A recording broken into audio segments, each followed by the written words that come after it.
আজকের কালবেলা একটি গুরুত্বপূর্ণ নিউজ প্রকাশিত হয়েছে, তো যেখানে ভারত বলেছে যে ভারতকে ছাড়া বাংলাদেশের পরিস্থিতি কখনোই উন্নতি হবে না।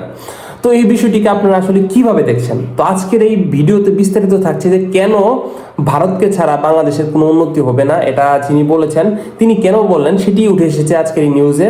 তো এখানে যেটি লেখা রয়েছে সেটি আমি আপনাদের হুবহু পড়ে শোনাবো।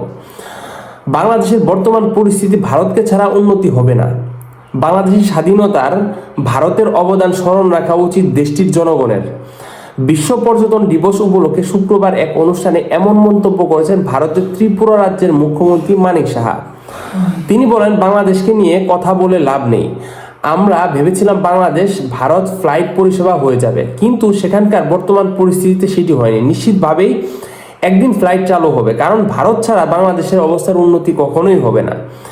এই সময় বাংলাদেশের মুক্তিযুদ্ধ ভারতের অবদানের স্মরণ করিয়ে দেন ত্রিপুরার মুখ্যমন্ত্রী। তিনি বলেন, আমাদের সেনাবাহিনী যে ত্যাগ স্বীকার করেছে এবং বাংলাদেশের সেনাবাহিনী যে ত্যাগ স্বীকার করেছে এবং এই সময় বাংলাদেশের মুক্তিযুদ্ধে ভারতের অবদানের স্মরণ করিয়ে দেন ত্রিপুরার মুখ্যমন্ত্রী। তিনি বলেন, আমাদের সেনাবাহিনী যে পরিমাণ ত্যাগ স্বীকার করেছে এবং বাংলাদেশের স্বাধীনতার জন্য আমাদের জনগণ যে পরিমাণ সহায়তা দিয়েছে তা ভুলে যাওয়া কোনোভাবেই ঠিক না।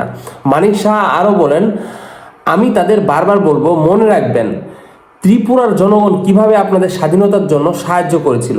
আমরা সম্ভাব্য সব উপায়ে সাহায্য দিয়েছি। বাংলাদেশ যেভাবে চলছে সেভাবে চলতে পারে না। তো তিনি এই জায়গায় এটা বলতে যাচ্ছে যে ভারত বাংলাদেশের স্বাধীনতার সময় যে পরিমাণ সাহায্য সহযোগিতা করেছে সেই সাহায্য সহযোগিতা না করলে আজকে বাংলাদেশের যে বর্তমান পরিস্থিতি সেটা এমন থাকতো না। এবং তিনি এটাও বোঝাতে যাচ্ছেন যে বাংলাদেশের বর্তমান যে পরিস্থিতি এটা কোনোভাবেই ভালো না। তো আমি যতটুকু বুঝতে পারলাম যে বাংলাদেশের বর্তমান যে অন্তর্বর্তী সরকার ইউনূস, তিনি কিন্তু ভারতের নরেন্দ্র মোদীর সাথে খুবই একটা ভালো সম্পর্ক করার চেষ্টা করছে। তো এই জায়গায় আমি কোনোভাবেই দেখতে পাচ্ছি না যে কোনো দ্বন্দ্বের বিষয় থাকছে।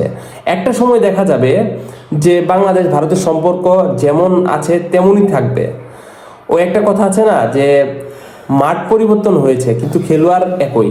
তো এই হচ্ছে পরিস্থিতি। আসলে যারাই ক্ষমতায় আসবে শুধুমাত্র বিএনপি ছাড়া সবাই মোটামুটি ভারতের সাথে ভালো একটা সম্পর্ক রাখার চেষ্টা করবে। এটা হচ্ছে মানে চিরন্তন সত্য। এই বিষয়টা অনেকে মানেন বা না মানেন, এটা আসলে আপনাকে মানতে বাধ্য হতে হবে। কারণ ভারতের যে অবস্থান সেই অবস্থান থেকে বাংলাদেশ যদি তাদের সাথে সম্পর্ক খারাপ করে, বিদ্যুৎ থেকে শুরু করে অনেক কিছু কিন্তু বাংলাদেশ এই জায়গায় মানে বিপদগ্রস্ত হবে। তো এতে আসলে দেশের সাধারণ জনগণের অনেক সমস্যা হবে। তো যার কারণে ভারতের সাথে সম্পর্ক রাখাটা বাংলাদেশের জন্য শ্রেয়।